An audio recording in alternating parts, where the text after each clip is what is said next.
Karibu kwa mara nyingine tena mtazamaji wa The World News katika kipindi hiki cha ulimwengu wa siasa, na tunamtazama rais wa Marekani Donald Trump ambaye amewasili mjini Tel Aviv siku ya leo Jumatatu, ambapo baada ya kuwasili alishuhudia kutolewa kwa mateka wa Israel waliokuwa chini ya Hamas na kuhutubia bunge la Israel Senate siku ya leo, ambapo Israel na Hamas walibadilishana wafungwa wa kivita, ikiwa ni sehemu ya hatua ya kwanza ya mkataba wa amani wa Donald Trump.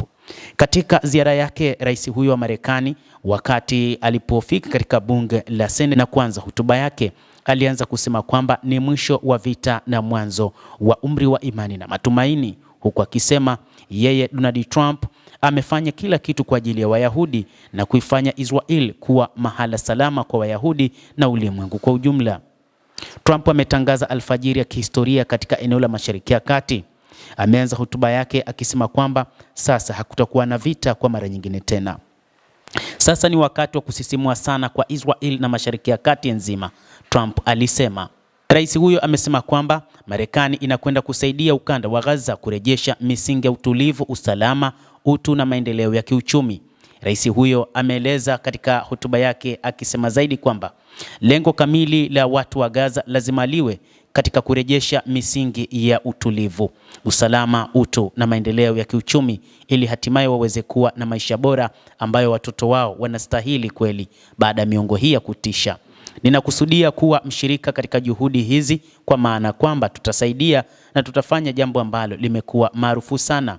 Kila mtu anataka kuwa juu yake, lakini sasa bodi ya amani itakayokuwa chini yangu itakuwepo katika eneo la ukanda wa Gaza, alisema katika hotuba yake kwa bunge la Senate. Lakini pia amesema kwamba wakati huu hawataruhusu juu ya kuharibiwa katika eneo hilo. Katika hotuba yake alisimulia mkutano wa kwanza kati ya mjumbe wake Steve Witkoff na rais wa Urusi Vladimir Putin. Lakini pia katika hotuba yake alizungumzia jinsi Marekani ilivyoipatia silaha Israel katika mapambano yake dhidi ya Hamas, lakini pia akijigamba kuhusu namna walivyoiharibu Iran kwa kuzimwa nyuklia katika taifa hilo kwa mashambulizi yaliyotokea nchini Marekani kwa kutumia makombora ya Buster yaliyoshambulia vinu vya nyuklia. Sasa tumeifanya Israel kuwa mahala salama. Sasa Israel ni eneo ambalo litakuwa salama zaidi chini ya utawala wangu, alisema rais huyo wa Marekani bwana Donald Trump wakati wa hotuba yake. Trump pia amesema kwa msaada wa Marekani, Israel iliweza kushinda yote hayo ambayo yanaweza kushinda kwa nguvu ya silaha. Msaada wa Marekani kwa Israel ulisaidia katika vita vya miaka miwili katika ukanda wa Gaza, na wakati huu rais huyo ametumia diplomasia katika kutatua mzozo huo uliodumu kwa zaidi ya miaka miwili.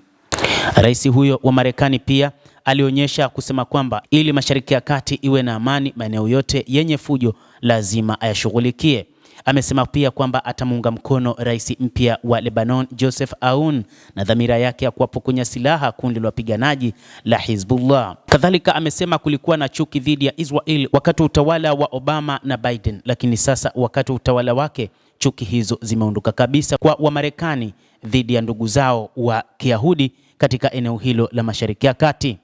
Mtazamaji wa The World News, hayo ni machache katika yale aliyozungumza rais wa Marekani Donald Trump katika hotuba yake, ambayo zaidi alieleza namna alivyoikomboa Israel dhidi ya uvamizi kutoka katika makundi mbalimbali ya kijihadi, ikiwa ni pamoja na kundi la wanamgambo wa Kipalestina wa Hamas, lakini pia dhidi ya Iran, kadhalika na makundi mengine ikiwa ni pamoja na Hezbollah pamoja na kundi la Wahouthi kutoka nchini Yemen. Mtazamaji, endelea kutufuatilia na nikusihi usisahau kulike, kucomment, kadhalika na kusubscribe channel yetu hii.